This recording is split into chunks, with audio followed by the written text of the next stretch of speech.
Oi, boa noite a todos. Eu peço que vocês se coloquem no texto de hoje, que é o texto de Marcos, no capítulo 6.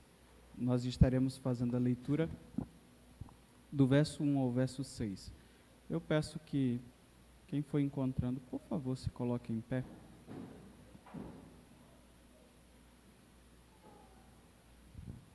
Mais uma vez, Marcos, capítulo 6, nós iremos ler do verso 1 ao verso 6.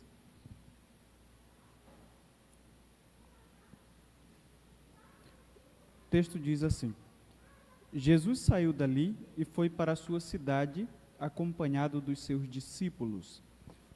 Quando chegou o sábado, começou a ensinar na sinagoga, e muitos dos que o ouviam ficavam admirados. De onde lhes vêm estas coisas? Perguntavam eles. Que sabedoria é esta que lhe foi dada? E estes milagres que ele faz? Não é este o carpinteiro, filho de Maria e irmão de Tiago, José, Judas e Simão? Não estão aqui conosco as suas irmãs? E ficavam escandalizados por causa dele.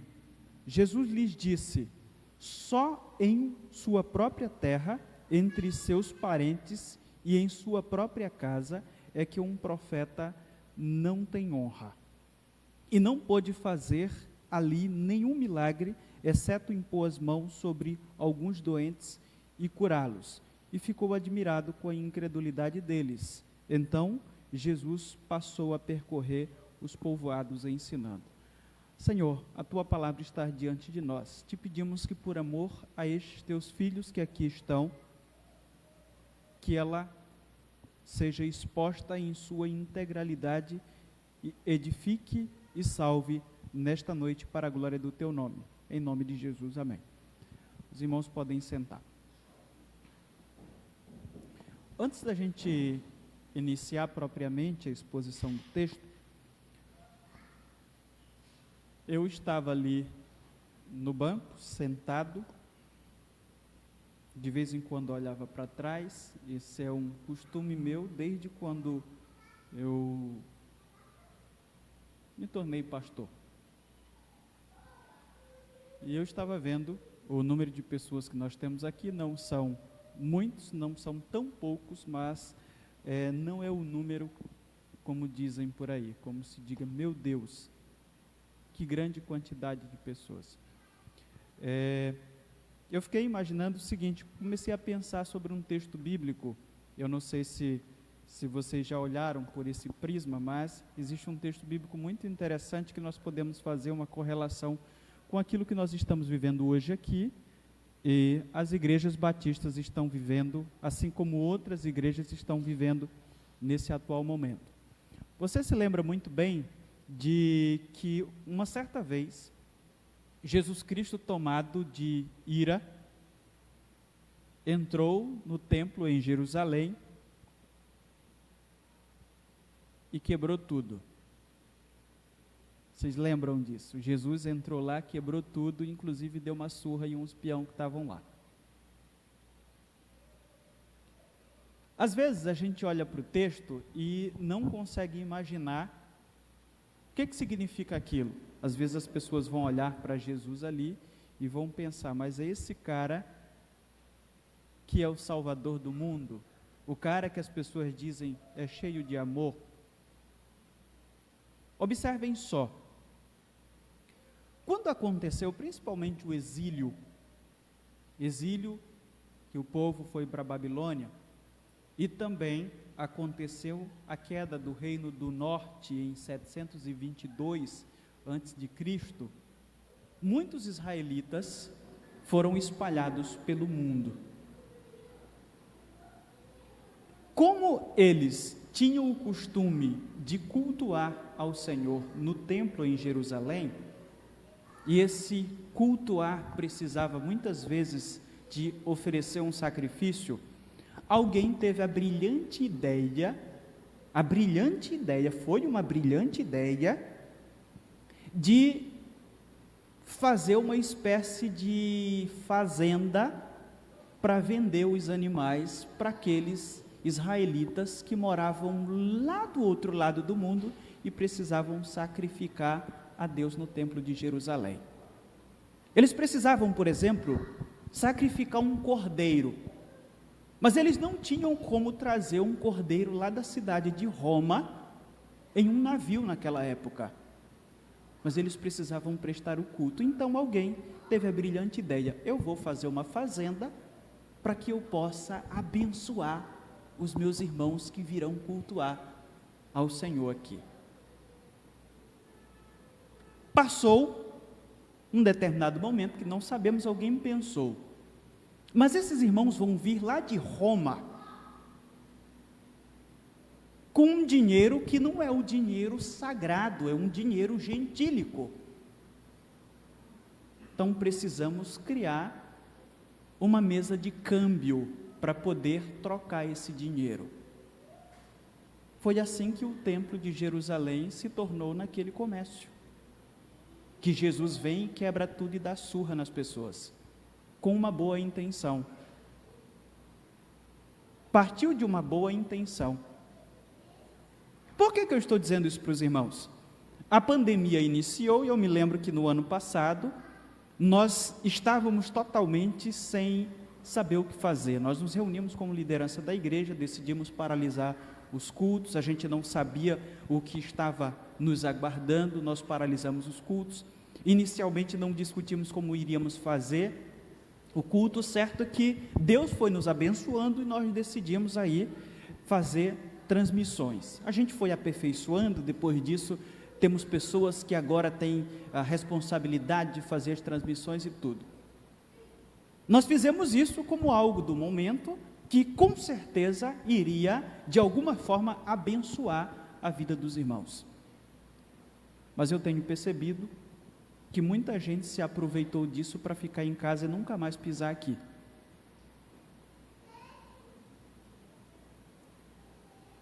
Geralmente, eu entendo e digo aqui, se você ficar chateado, você sabe que vai ficar chateado porque o que eu estou falando é verdade. E aí o seu problema com o Senhor. Geralmente, pessoas que já não vinham tanto aqui. E aí, é claro que o Senhor está vendo isso. Nós podemos bufar aqui de raiva, fazer os comentários que fazemos, e você pode inclusive dizer: não, a minha intenção é outra, a minha questão é outra. O Senhor sabe a intenção do coração de cada um. E eu fiquei questionando o seguinte, pensando, fazendo essa analogia: eles fizeram lá com um objetivo bom, nós também fizemos, só que às vezes o ser humano tem a capacidade de deturpar aquilo que é bom, e fazer com que isso que inicialmente era bom se torne em um desvirtuar, e ele acaba não sendo abençoado pelo Senhor. Então a minha chamada de atenção é que prestemos atenção nisso, para que ao final nós não venhamos nos enganar. Somos nós que nos enganamos, porque a gente não consegue enganar ao Senhor. Semana passada eu estava falando que sobre a questão do culto, aqui é muito mais fácil da gente cultuar o Senhor, sem contar que aqui nós temos a comunhão, que é o que a igreja representa. É muito mais fácil a gente cultuar o Senhor, por conta de que a nossa atenção está sendo menos chamada do que em casa. E eu lembrava o seguinte, que se você estiver em casa agora, lavando roupa, ou com o celular na mão, enquanto assiste o culto na televisão, cuidado que talvez isso não seja um culto a Deus. O culto em casa só vai ser culto se você estiver totalmente na frente da televisão, desligado de tudo, com uma Bíblia na mão, acompanhando a leitura, cantando os cânticos e orando quando está sendo orado. Se você está em casa, ou se você que está hoje aqui e fica em casa e não cultua a Deus dessa forma, isso não é culto. Não é culto. E aí eu digo, você está se enganando. Nós precisamos pensar sobre isso. O nosso objetivo foi, de alguma forma, abençoar os irmãos naquele momento. Hoje, por exemplo, essa semana, eu tomei a 2ª dose da vacina, juntamente com a Leoneide. Então, pelas teorias aí, a gente já está imunizado. Tem pessoas que já tomaram também, mas não estão vindo aqui. E aí a gente vai entender que o problema não é Covid. O problema é que as pessoas não querem vir mesmo. E aí nós precisamos prestar atenção. E eu, como pastor desta igreja, preciso fazer esse comentário, porque o Senhor vai me cobrar. E sempre quando eu me lembro da cobrança, eu me lembro daquilo que Deus falou para o profeta Ezequiel. Olha, se eu disser que o cara vai morrer e tu não avisar ele, é tu que vai te ver comigo. A minha mãe dizia isso. Pega o camarada ali para eu bater. Se tu não pegar, tu vai apanhar. Parece que é isso que Deus está dizendo com Ezequiel. Então nós precisamos avisá-los disso. Eu espero que haja uma profunda reflexão nos irmãos e que a gente retorne. Nós temos muitas coisas para fazer para o Senhor ainda, enquanto vivemos neste mundo aqui. Olhando para o nosso texto, esse texto aqui é um texto muito conhecido, nós temos ele em 3 passagens bíblicas. Nós temos aqui em Marcos capítulo 6, do verso 1 ao verso 6, que foi o texto que acabamos de ler. Nós temos em Mateus 13, do 53 ao 58, e temos em Lucas capítulo 4, do versículo 16 até o versículo 30, que é a passagem mais famosa dessas 3 passagens aqui, que são correlativas. O texto em si, assim como os outros correlativos que acabamos de citar, fala sobre a rejeição de Jesus. Jesus foi rejeitado no seu ambiente, o seu contexto, o contexto em que ele foi criado, que ele viveu desde criança, provavelmente até os 30 anos de idade.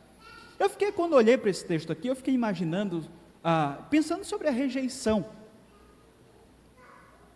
E hoje, uma das coisas que mais causam assassinato, um assassinato chamado feminicídio, é a rejeição.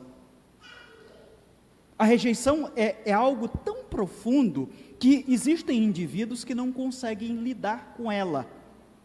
E aí a mulher chega e diz, olha, não dá mais para continuarmos vivendo juntos, e o cara vai lá, não aceita e de repente comete um assassinato, que é o cúmulo. Mas aí nós ficamos pensando o seguinte, o ser humano age dessa forma, ele não aceita a rejeição.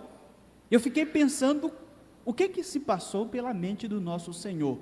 Porque afinal de contas, se nós não aceitamos, Ele também não aceita. Se a rejeição causa um profundo sentimento de tristeza em nós, é claro que para o Senhor causa muito mais. Principalmente porque esse texto nos ensina que ele foi rejeitado onde mais deveria ter sido aceito, que é justamente onde ele foi criado. A gente sabe que Jesus nasceu em Belém, da Judeia, mas os seus pais moravam na cidade de Nazaré, uma cidade no alto de um monte, muito bem localizada, que dava para ver um monte de lugar. Então ele viveu nesse período de sua vida, provavelmente até os 30 anos de idade, e aí de repente ele sai. Ao que tudo indica, ele passa um tempo, que é o que nós vimos aqui na narrativa, realizando o seu ministério em uma outra região, que é justamente a região de Cafarnaum. E ali a gente já viu que Jesus teve uma espécie de rejeição, mas ele foi muito mais aceito em uma cidade que as pessoas não conheciam ele, do que na sua própria cidade. Você olha para esse texto aqui, nós temos no início de Marcos, Jesus é batizado. Lá em Lucas, em Mateus capítulo 4, nós temos Jesus sendo batizado. E aí depois, ele passa por um momento de tentação, e depois nós temos o início do seu ministério. No texto de Lucas, parece que não passa muito tempo. A Bíblia lá, no livro de Lucas, vai dizer que Jesus foi batizado, ele fez algumas coisas nesse momento, nesse interim do seu batismo, e de repente ele volta para a região de Nazaré, para a sua cidade, que é o que o texto aqui está colocando, para a sua cidade, é a cidade de Nazaré. No texto de Lucas parece que não passou muito tempo, mas a gente percebe aqui, e há uma sugestão de que Jesus, ao ser batizado, vai para essa região de Cafarnaum, passa cerca de 2 anos o seu ministério lá, e aí ele retorna para a sua cidade. E lá ele já chega com o peso de ser um pregador ou um rabino muito respeitado. A sua fama já havia corrido por ali. Inclusive nós já falamos que desde Jerusalém as pessoas já tinham ouvido falar sobre Jesus. E aí de repente ele volta para a cidade. E ele volta para a cidade e as pessoas veem que de fato aquilo que haviam ouvido até o momento sobre ele é verdade. Aquele menino que cresceu aqui, agora se manifesta ao mundo como um pregador, como alguém que faz milagre e como alguém que diz que é o Messias. Como é que as pessoas lidam com isso? A gente vai perceber que elas não aceitam. E então nós iremos fazer um destaque. Jesus foi rejeitado mais uma vez, onde mais deveria ter sido aceito. Temos aqui que ele foi rejeitado apesar da admiração que causou em seus ouvintes. Antes da gente continuar, isso é algo que acontece muito hoje ainda. Nós temos vários pregadores por aí, bons, que têm apresentado Jesus e que as pessoas conhecem, mas as pessoas continuam rejeitando Jesus, apesar de ele continuar levantando pessoas que preguem a sua palavra. E a gente tem como base que sempre vai acontecer essa rejeição, porque o próprio Jesus foi rejeitado, e principalmente onde ele deveria ter sido aceito. As pessoas perguntam, questionam, de onde lhe vêm estas coisas? Perguntavam eles. Que sabedoria é esta que lhe foi dada? E estes milagres que ele faz? Eles não conseguiam aceitar que o menino que eles viram crescer, agora estivesse fazendo essas coisas. Algumas pessoas pensam o seguinte, que Jesus ele some dos evangelhos com cerca de 12 anos de idade. Há sugestões atuais sobre por onde é que ele passou durante esse período. Existem algumas coisas bem mirabolantes, por exemplo, sugerem que Jesus foi para a Índia, e foi justamente na região da Índia ou no Egito que ele aprendeu essas coisas que ele aprendeu, essas artes mágicas para curar as pessoas. Há esse tipo de ideia, porque até então nós temos Jesus no templo com 12 anos e depois ele some dos evangelhos. Mas quando nós olhamos para esse texto, vamos perceber que Jesus Cristo não foi para lugar nenhum, ele ficou na sua cidade. Tanto que ele ficou na sua cidade, que as pessoas demonstram neste discurso que conheciam Jesus muito bem, que eles haviam acompanhado ele muito bem, o desenrolar da sua vida, inclusive aquilo que ele fazia. Ele era conhecido naquela cidade como sendo um carpinteiro. E é justamente por isso que elas não conseguiam imaginar que esse menino que havia crescido e que agora estava com cerca de 32 anos de idade, seria o Messias. É inaceitável. Marcos vai falar aqui sobre o ensino. Jesus ensinava nessa sinagoga. E aí nós queremos fazer uma colocação, porque Marcos faz uma colocação de uma palavra chamada didasco, que às vezes nós conhecemos também como didáscalo, que é ensino. Aqui, literalmente, didasco, ensino. Quando a gente olha para essa palavra no sentido aqui de Marcos, há uma sugestão, por aquilo que já estudaram, que Marcos não emprega didasco ou ensino somente no sentido de ensinar, ou de dar instruções, de falar sobre regras, baseadas nas interpretações das Escrituras. Marcos não emprega essa palavra apenas nesse sentido. Parece que ele dá um sentido muito mais profundo. Ele fala sobre Jesus empregando essa palavra, aquilo que ele está utilizando nesta palavra como sendo um ensino diferente.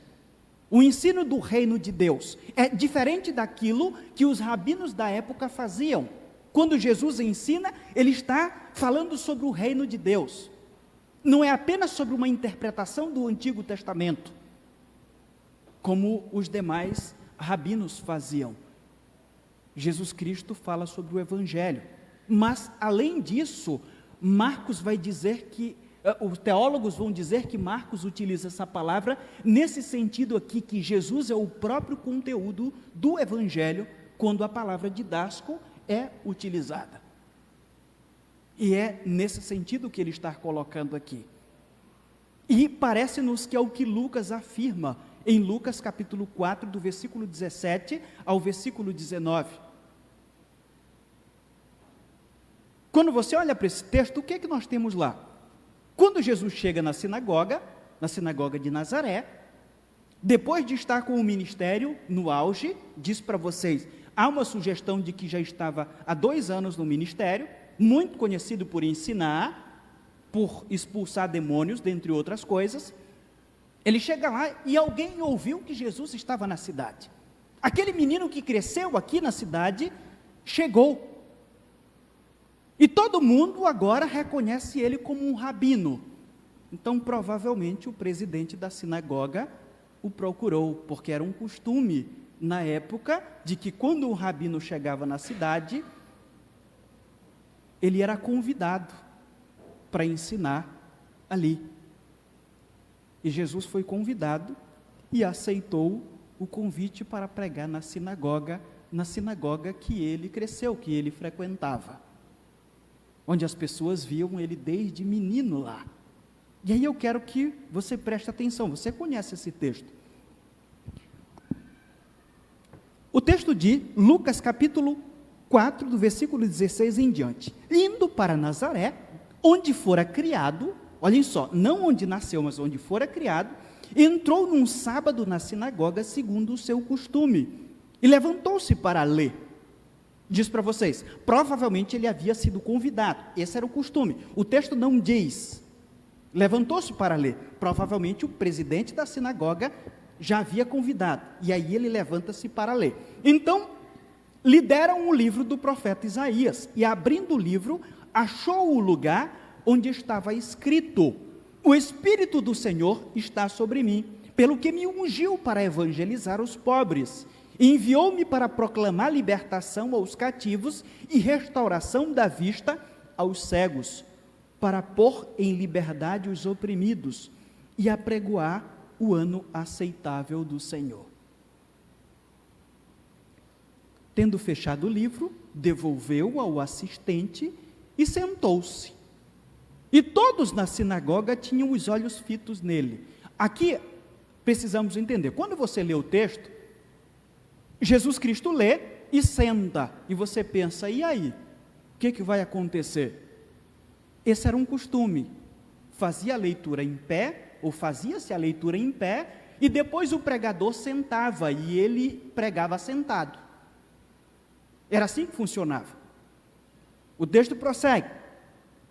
As pessoas ficaram, e aí, o que vai sair daí? Então passou Jesus a dizer-lhes: hoje se cumpriu a escritura que acabais de ouvir. Todos lhe davam testemunho e se maravilhavam das palavras de graça que lhe saíam dos lábios e perguntavam: não é este o filho de José?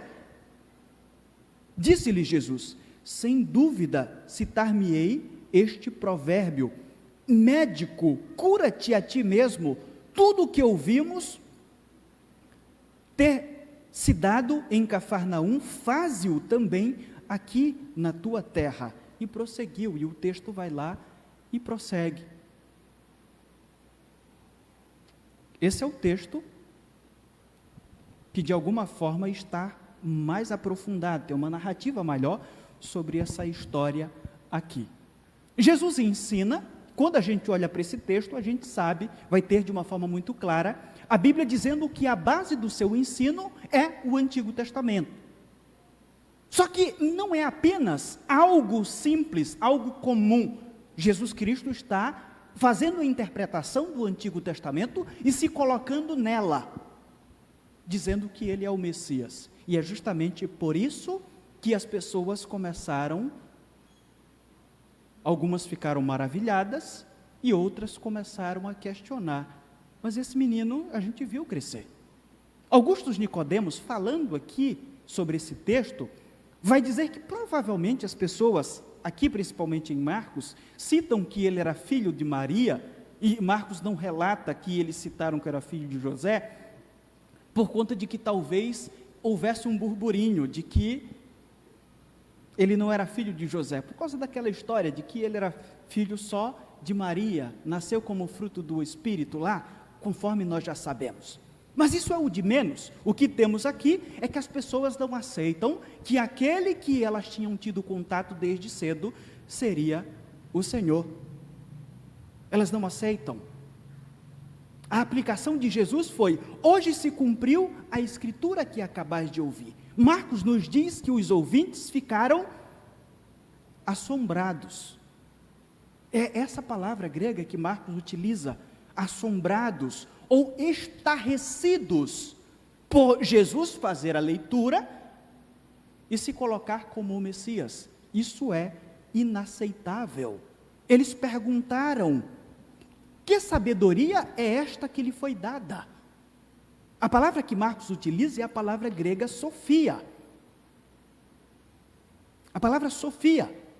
A palavra Sofia, dentro aí dos evangelhos, Sofia está ligada aos conceitos tradicionais judaicos, onde a sabedoria é o modo de um homem abordar a vida, que decorre da sua vida na aliança outorgada por Deus, e assim deve ser considerado dádiva de Deus. Mas as pessoas, naquele contexto, não consideravam que Jesus fosse esse cara.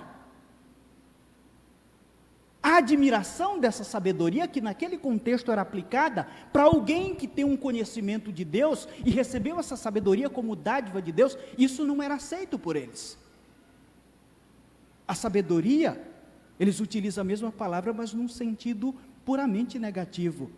É como se fosse uma sabedoria que nós não conhecemos. É algo totalmente desconhecido para nós, porque esse menino nós vimos crescer. Então nós não aceitamos que ele seja aquilo que ele diz ser.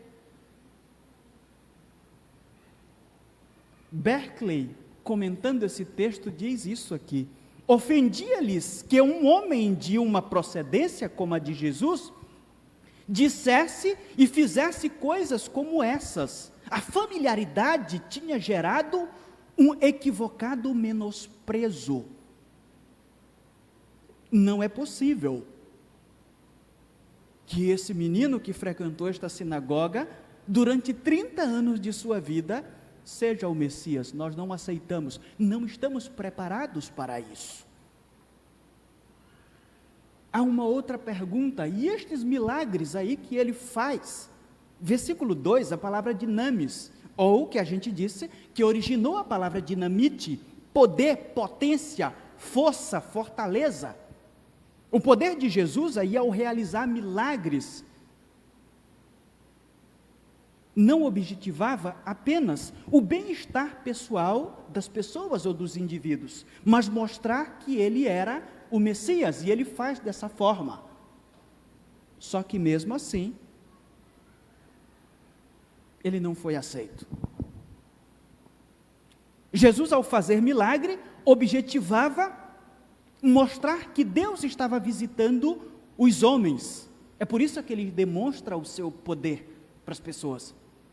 O objetivo não é gerar um bem-estar pessoal nos seres humanos, mas mostrar que de fato Deus está visitando os homens. E também, em segunda instância, mostrar que no futuro, aquilo que algumas pessoas já provaram hoje, ressurreição da morte, cura de doenças, isso no futuro será totalmente algo comum a nós, mas em um mundo diferente.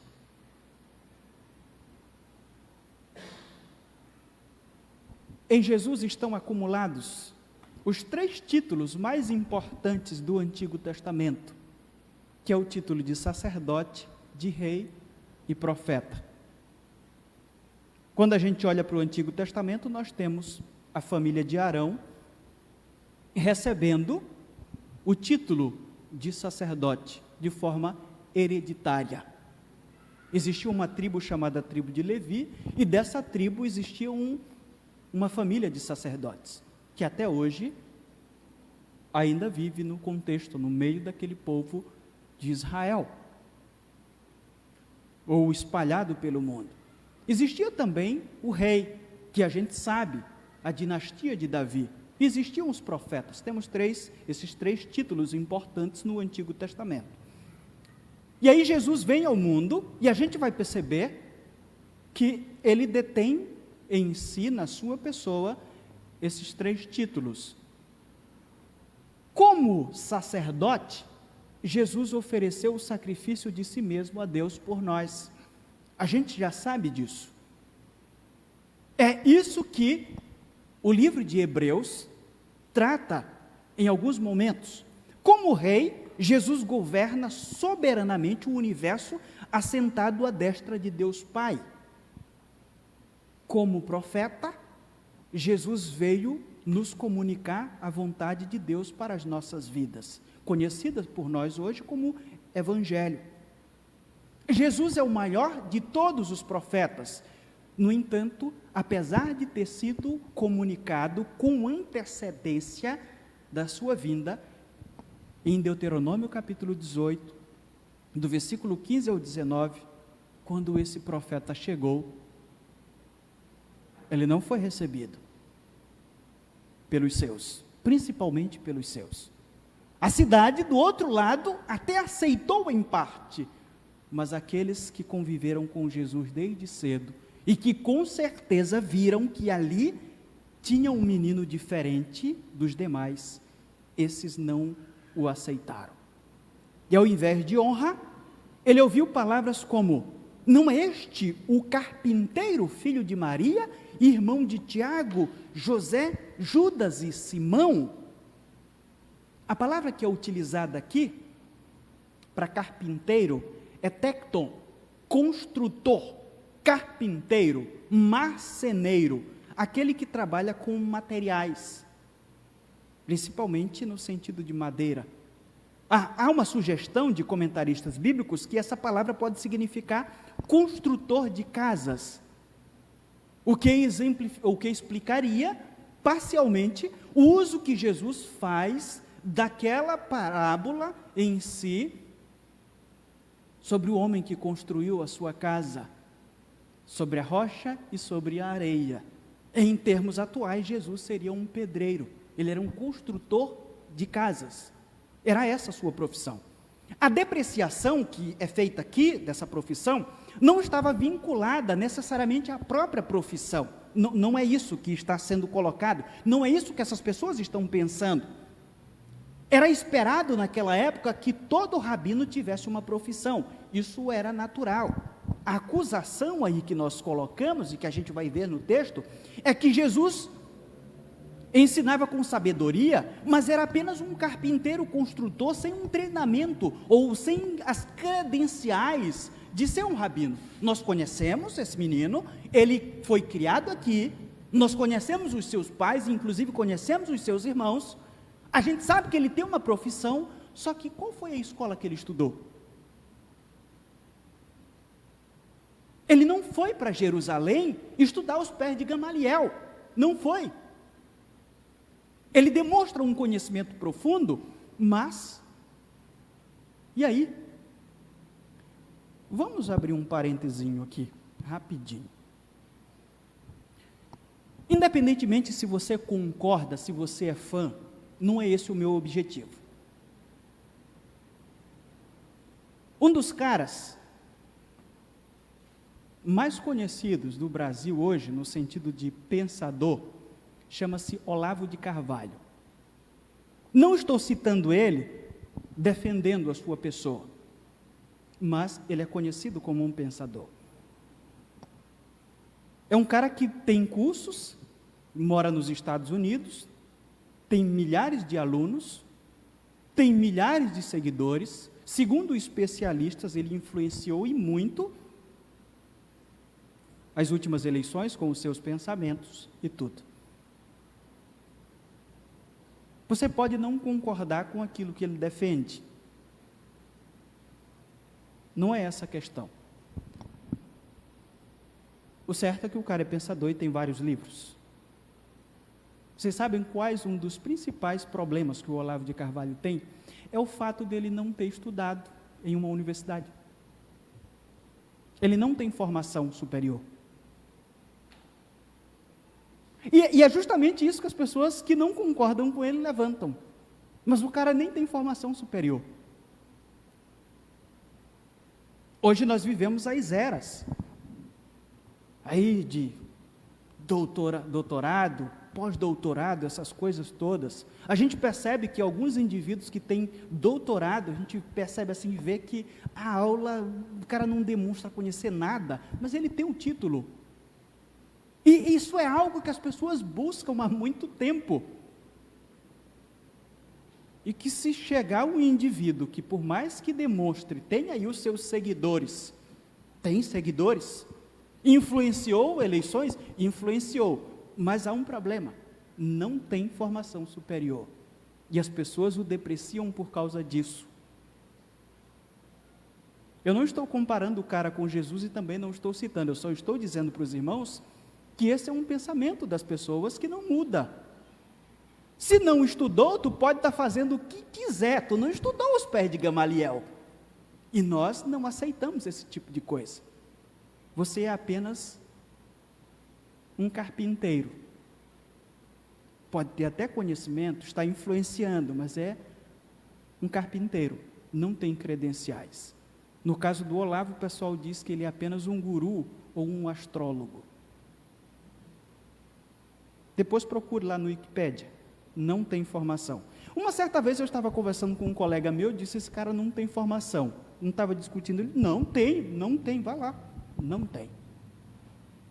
E assim funciona. O povo de Nazaré conhecia Jesus, eles sabiam, mais uma vez, que ele nunca havia frequentado uma escola de rabinos, e por isso se escandalizavam.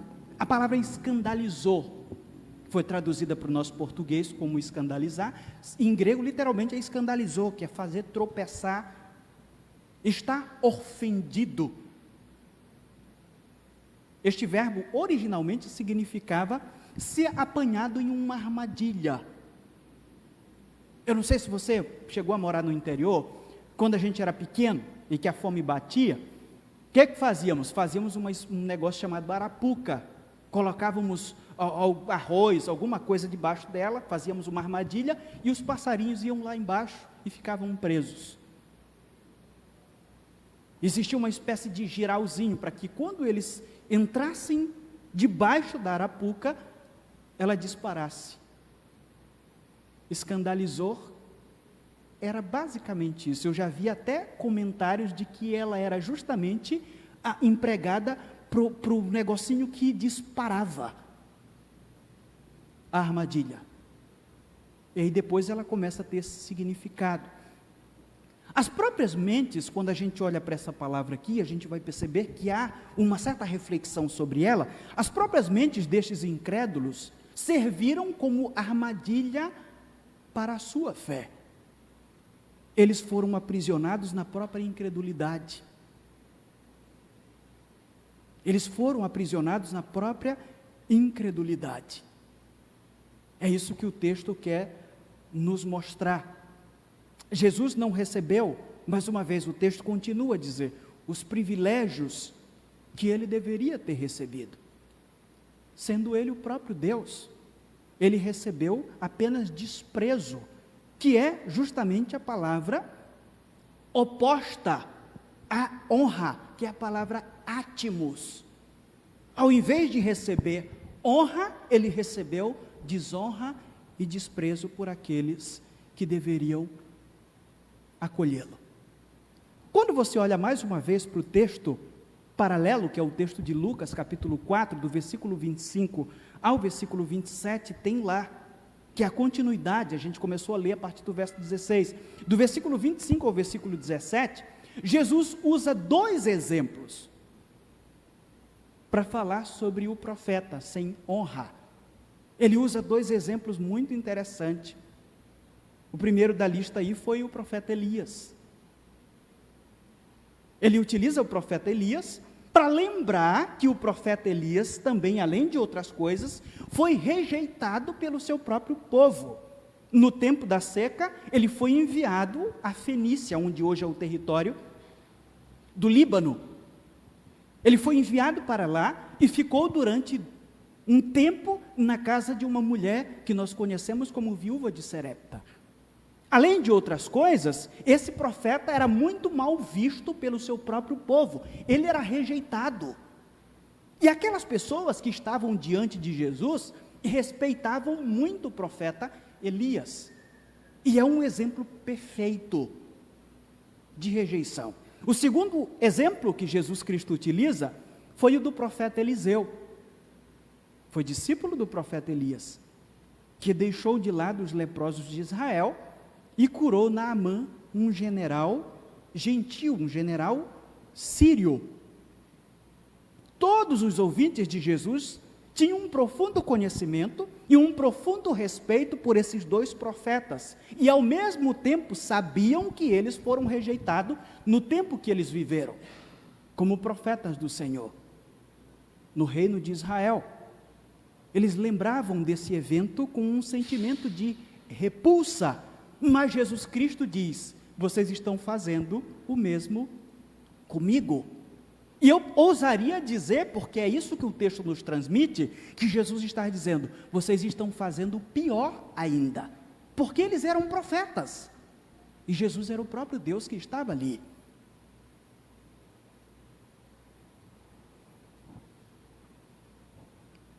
O segundo destaque que fazemos sobre esse texto é este: Jesus foi rejeitado onde mais deveria ter sido aceito, e por isso seus ouvintes não puderam provar do seu poder.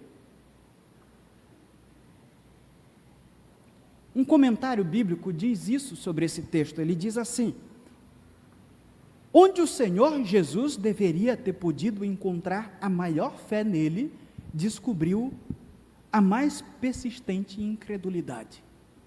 Não foi apenas uma incredulidade, ela era persistente. Tanto é que no texto de Lucas, Jesus cita em um outro momento que algumas daquelas pessoas iriam escarnecer dele, inclusive aqueles que, do meio daquela multidão que já não acreditava, os que estavam maravilhados naquele momento, em um outro momento iriam escarnecer também. Quando nós olhamos para o texto, a gente vai perceber que não foi poder que faltou nesse momento a Jesus. Ele apenas decidiu ligar seus milagres à receptividade à sua palavra. É dessa forma que Deus decidiu agir neste momento. E aí Marcos nos relata que Jesus ficou atônito com o que acabara de ver.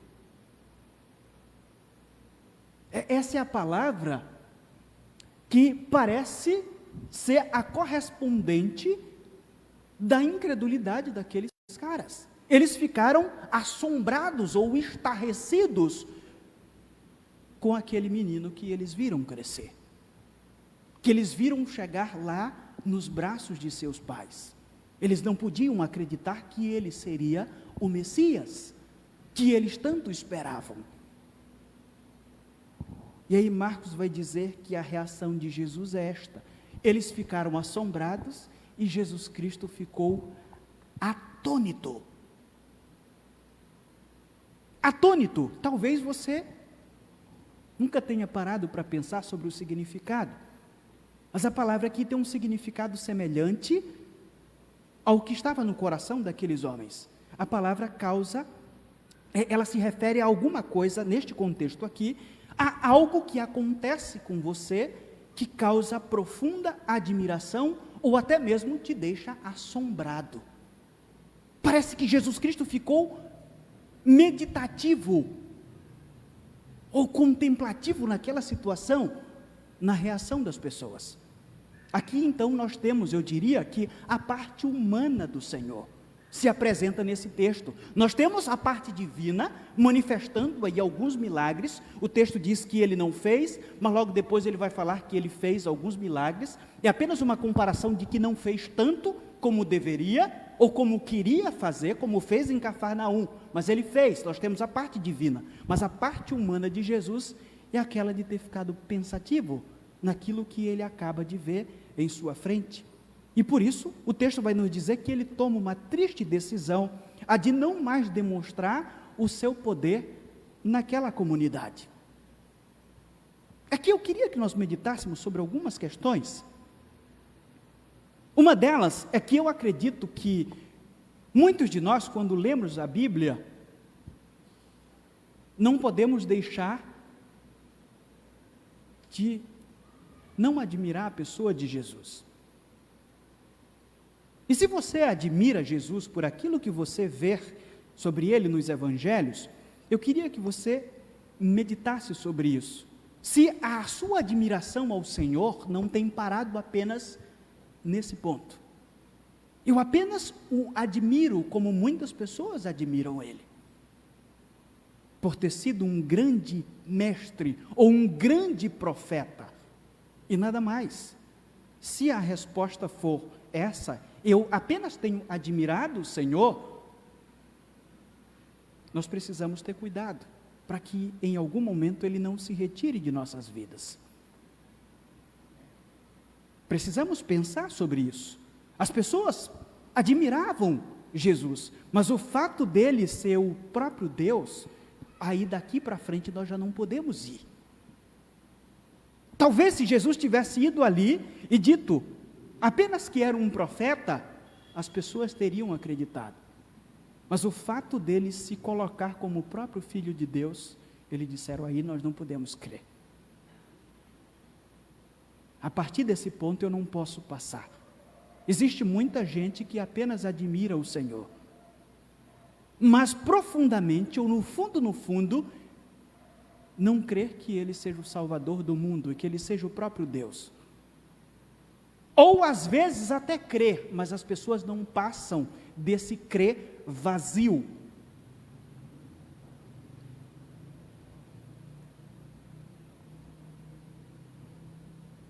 O poder de Cristo é sem igual. Precisamos pensar, porém, relacionar-se com Ele não exige somente admiração, mas fé genuína na mensagem que Ele veio nos comunicar da parte de Deus Pai. Se você tem estado aqui, se você é um daqueles que admiram grandes pregadores, que estão aos montes, existe um monte de gente que não vale nada por aí. E se você colocar no YouTube, você vai ver um monte de gente que não vale nada, mas tem muitos pregadores bons. E tem pessoas que têm procurado esses irmãos, mas não passa disso. Ficam só na admiração e não passam disso, e não recebem o Senhor. E eu, inclusive, digo com isso que até hoje, Jesus enfrenta a nossa rejeição todos os dias. É muito fácil a gente pensar assim, não, ele foi rejeitado lá, e se eu tivesse lá, eu não teria rejeitado. Se eu tivesse lá na cruz, eu não teria escarnecido dele. Você tem essa resposta. Se a sua vida tem sido um escárnio de Cristo, significa dizer que se você estivesse naquele dia no Calvário, você faria o mesmo que aqueles fizeram. Se a sua vida hoje tem sido uma vida de um crer vazio, significa dizer que se você estivesse naquela sinagoga, a sua resposta teria sido a mesma que esses homens deram a Jesus naquele dia. O texto bíblico foi escrito para nós também. Foi escrito para aqueles que Jesus Cristo está aí, manifestando o seu poder, e as pessoas continuam rejeitando. E é justamente por isso que dissemos aqui, Até hoje, Jesus enfrenta a nossa rejeição todos os dias, principalmente quando nós escolhemos viver uma vida a nosso modo. Às vezes, nos escondendo dos outros, e Ele está lá observando tudo. Nós temos medo que as pessoas saibam, às vezes, aquilo que nós somos. Se nós tivéssemos esse mesmo medo daquele que contempla tudo aquilo que eu já pensei, inclusive durante todo esse culto, talvez nós fôssemos diferentes. Eu quero concluir com duas considerações. Uma consideração não é minha, é do William Berkeley sobre esse texto. Ele diz assim: não pode haver pacificação em uma atmosfera inadequada. Se os homens se unirem para odiar, odiarão. Se reúnem para negar-se a entender, não entenderão. E se reúnem dispostos a não ver outro ponto de vista que o próprio, não verão outra coisa. Mas se reúnem amando a Cristo e buscando amar-se uns aos outros, até que eles estejam mais separados, poderão unir-se a Cristo. Aquele dia, aqueles homens se reuniram para se opor a Cristo, para não crer nele. E nós hoje, o que iremos fazer a partir de hoje? O que nós iremos fazer? O que eu irei fazer durante esta semana? O que eu irei fazer na quinta, que nós teremos o culto aqui? Temos um compromisso, domingo de manhã e domingo à noite. Qual será a minha resposta a Cristo a partir de então? E por último, isso é algo que está nesse texto de uma forma muito clara. A incredulidade limita a ação de Deus em nossas vidas. Esse texto aqui nos mostra que Deus pode e Deus quer fazer muitas coisas em nossas vidas. Mas a minha incredulidade limita essa ação de Deus. Não que Deus não tenha poder para agir na minha incredulidade, é porque Ele decidiu que Ele não age onde há incredulidade. A própria Bíblia diz que sem fé é impossível agradar a Deus. Deus estabeleceu como um princípio básico de que, para que Ele haja de uma forma sobrenatural e profunda na minha vida, eu preciso, em contrapartida, ter uma fé genuína nele. Que tipo de fé é a minha?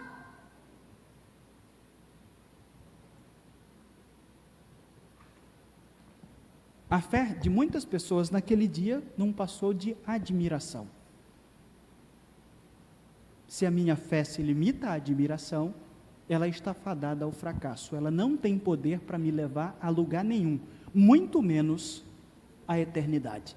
Baixa a sua cabeça e vamos orar ao Senhor. Nosso Deus, obrigado por mais uma vez Tu nos dá a porção de Tua palavra como alimento para as nossas vidas. Eu te peço, Pai, que essa palavra que acabou de ser lida, de forma imperfeita, explicada e aplicada, essa palavra, no poder do Teu Santo Espírito, haja em nossas vidas. Transforme o nosso viver, dome as nossas almas, nos guie para uma vida de santidade e de justiça neste mundo, onde quer que vivamos diariamente. Eu te peço que nos ajude. O Senhor Jesus continua se apresentando a nós nas sinagogas de nossas vidas. Ele continua causando a admiração deste mundo e principalmente de nós que lemos a palavra. E o que nós temos dito a Cristo? Como nós temos visto Cristo? Nos ajude, para que não chegue o momento em que Ele tenha que se retirar de nós, porque isso representará a nossa condenação ao inferno. Nos ajude, Pai, é o que eu te peço, em nome de Jesus eu te agradeço, amém.